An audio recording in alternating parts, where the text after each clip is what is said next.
J'étais de l'autre côté de ce mur.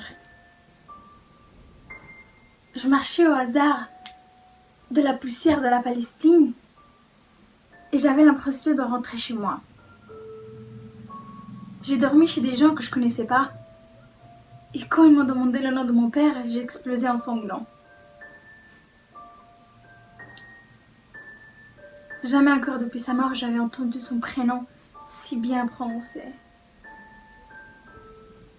Wahida, Wahida, pourquoi tu pleures? Je pleure la douceur de mon père. Personne ne veut se consoler. L'ennemi, il faut le détester. Et la colère, il faut la garder vive.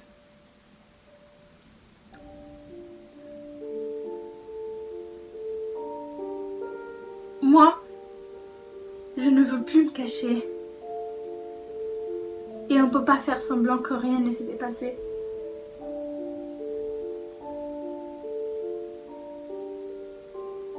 Je n'ai rien à voir avec cette fille que je croyais être.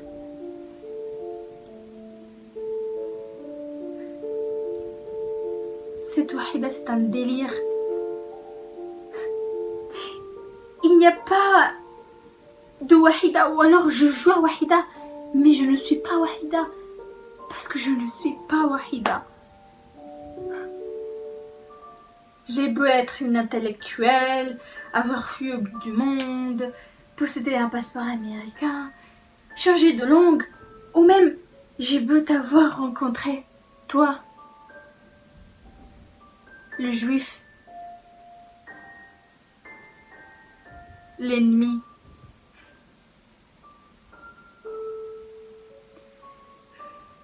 J'ai beau m'en foutre de la religion, m'en foutre du monde, mais rien n'y change.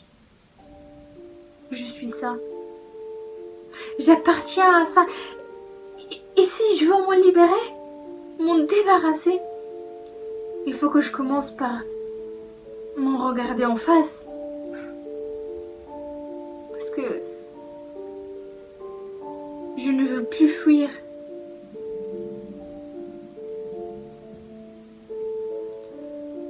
Pardon. Pardon, Ethan. Pardon, mon amour. Mais je te quitte. C'est égoïste pendant cette guerre. Mais ma place, c'est là-bas.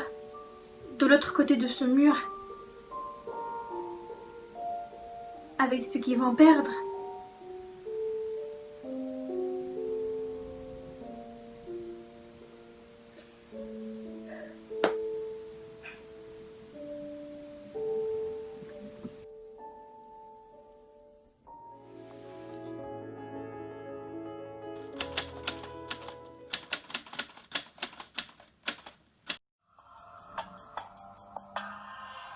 Tout ça à cause d'une putain de chauve-souris.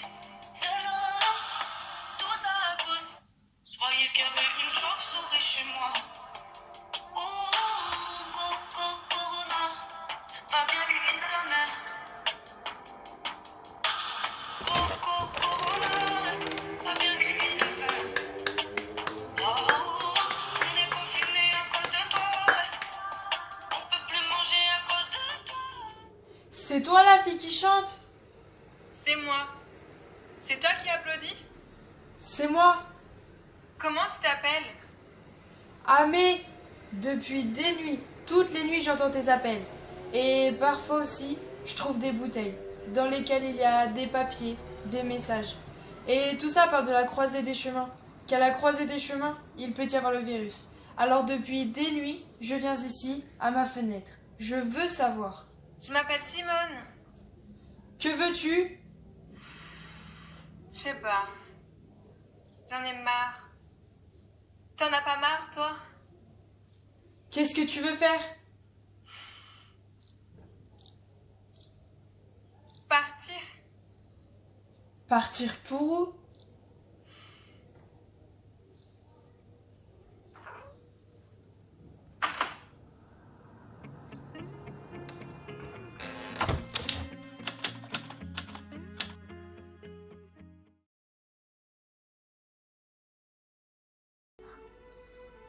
Je la voyais, entre le tremblement de jambes de ses fils, avec ses seins trop lourds et son corps vieilli pour les avoir portés, ses 3 fils. Alors, elle a dit dans un dernier espoir, « Comment peux-tu? Je pourrais être ta mère. » Alors il l'a frappée et lui a dit, « N'insulte pas ma mère, choisis. » Et elle a dit un non. Elle est tombée et le milicien a abattu les 2 plus jeunes. Les 2 corps sont tombés à terre. La mère s'est relevée et au cœur de la ville qui brûlait, elle a hurlé que c'était elle qui avait tué ses fils. Avec son corps trop lourd, elle disait que c'était elle l'assassin de ses enfants. Alors on fait quoi? On attend? On comprend? On reste avec notre alphabet et dans nos livres à trouver ça tellement joli, tellement beau, tellement extraordinaire et tellement intéressant. Joli, beau, extraordinaire, intéressant. Des mots? À quoi ça sert les mots si je ne sais même pas ce que je dois faire?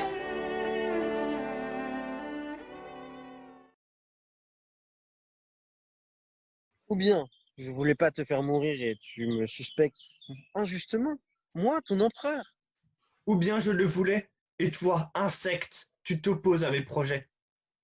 Oh mais Réa, que dis-tu de cette logique? Elle est rigoureuse, Caius, mais elle ne s'applique pas au cas. Et 3e crime, tu me prends pour un imbécile. Écoute-moi bien. De ces 3 crimes, un seul est honorable pour toi. Le second, parce que dès l'instant où tu me prêtes une décision et la contrecarres, cela implique une révolte chez toi. Tu es un meneur d'hommes, un révolutionnaire. Cela est bien. Je t'aime beaucoup, Mireia. C'est pourquoi tu seras condamné pour ton second crime, et non pour les autres. Tu vas mourir virilement pour t'être révolté.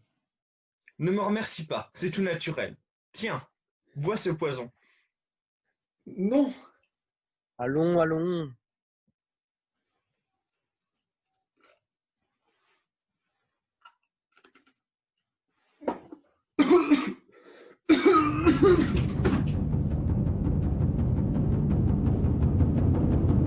As-tu jamais pensé que ton cœur se briserait?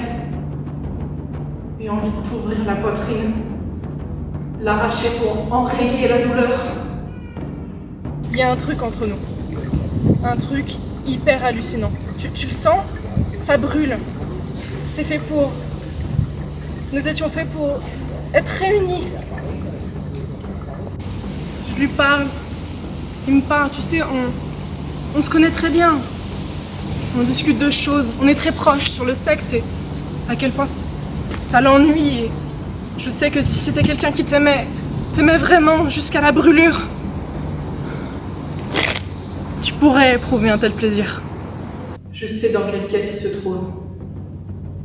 Je peux le sentir à travers les murs, le deviner, sentir à des kilomètres les battements de son cœur. Je me fais du souci pour lui. Je ne sais plus quoi faire.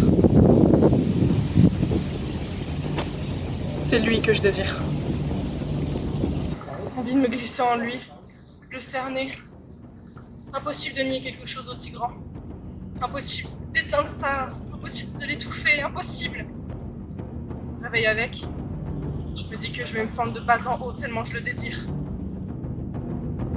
En gros, dans ma famille, j'ai appris qu'il y a toujours des garçons cons qui pourrissaient la vie des filles. Mais dans ma génération, les choses ont changé. C'est pas tellement les garçons qui sont cons, ils le sont. C'est les filles qui sont devenues aussi connes que les garçons d'avant. Mais t'as vu ce que la... Et tous les soirs, je me demandais pourquoi. Pourquoi?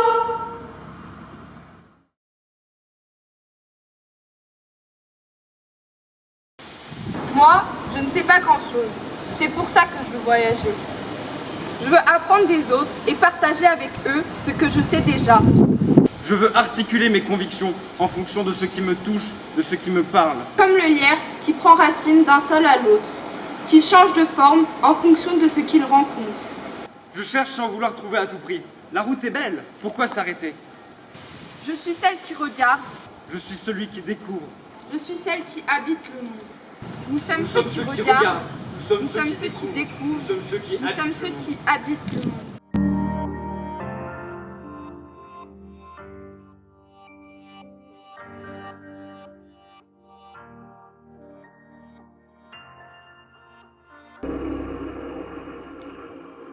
Je suis pas arrivée ce matin. J'ai voyagé cette nuit. Je suis partie hier soir, mais je voulais arriver beaucoup plus tôt. Et j'ai annoncé en route. Je me suis arrêtée et... ce que je voulais te dire... Et j'étais à la gare dès 3-4 heures du matin. J'attendais le moment décent pour venir ici. Je dis ça, je pensais que tu aurais pu être heureuse. Non. Bah, heureuse. Contente. Contente que je te le dise. De le savoir. Heureuse de le savoir. J'étais au buffet de la gare. Je sais pas à quelle heure, vers 4 heures peut-être. J'étais au buffet et j'étais là. J'attendais. Je n'allais pas venir directement ici. Manquer si longtemps et débarquer ainsi à l'improviste.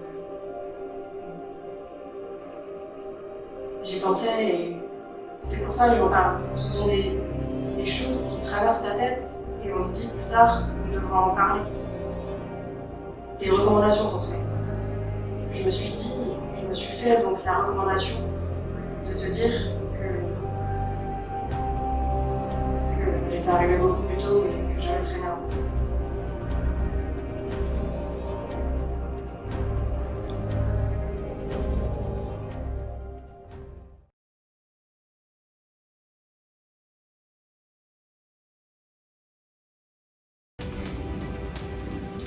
J'aurais peut-être pas dû dire le mot cimetière.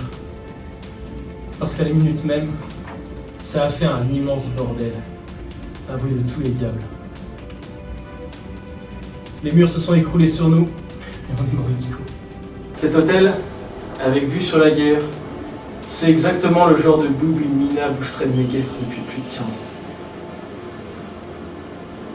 Tu changes de continent. Tu passes des embouches chez les macaques.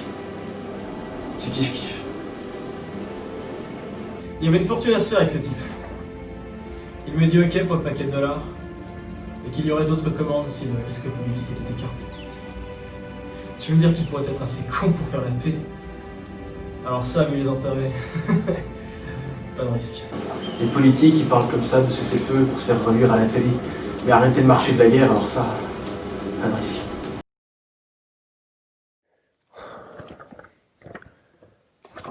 Donc, qui est coupable? Tous ou personne? Pourquoi l'ouvrier affecté au gaz serait-il plus coupable que l'ouvrier affecté à la chaudière ou au véhicule? Bah, l'aiguilleur des voies ferrées, par exemple. C'est bien lui qui achemine les juifs vers le camp. Cet ouvrier est un fonctionnaire. Il fait le même travail depuis 20 ans. Il aiguille des trains selon un plan. Bien sûr. Et il n'est pas censé savoir ce qu'il y a dedans. Ce n'est pas de sa faute si les juifs sont transportés d'un point A à un point B selon son aiguillage. Et pourtant, l'aiguilleur joue un rôle crucial dans l'extermination. Mais sans lui, le train des juifs ne peut pas arriver au point B. Ah, de même pour le fonctionnaire chargé de réquisitionner des appartements pour les sinistrés des bombardements. L'imprimeur qui prépare les avis de déportation. Le fournisseur qui vend du béton et des barbelés OSS. Et Dieu. Et Dieu là-haut qui permet tout ça. Les nazis arrivent au pouvoir. Et leur chef s'appelle Adolf Hitler. Un jour, il est écrit qu'on ne peut plus entrer dans le parc. Un autre, que je ne peux plus utiliser la cabine téléphonique. Ça commence comme ça. Ça n'a l'air de rien. C'est un début. Je n'y crois pas. Un jour, la haine se lève à la place du soleil. Tu peux croire ça, toi? Tu imagines? Mais qu'est-ce que tu dirais si je décidais que tous ceux qui ont les cheveux bouclés n'ont plus le droit d'aller à l'école? Allez hop, les cheveux bouclés. Non. Un jour, la haine prend la place du soleil. Un jour, mon voisin crache à mes pieds. On a écrit « à mort » sur la façade de ma maison. À mort. Mais pourquoi? Est-ce que j'ai dit quelque chose qu'il ne fallait pas? Est-ce que j'ai fait quelque chose qu'il ne fallait pas? Plus jalouse que ce que je suis.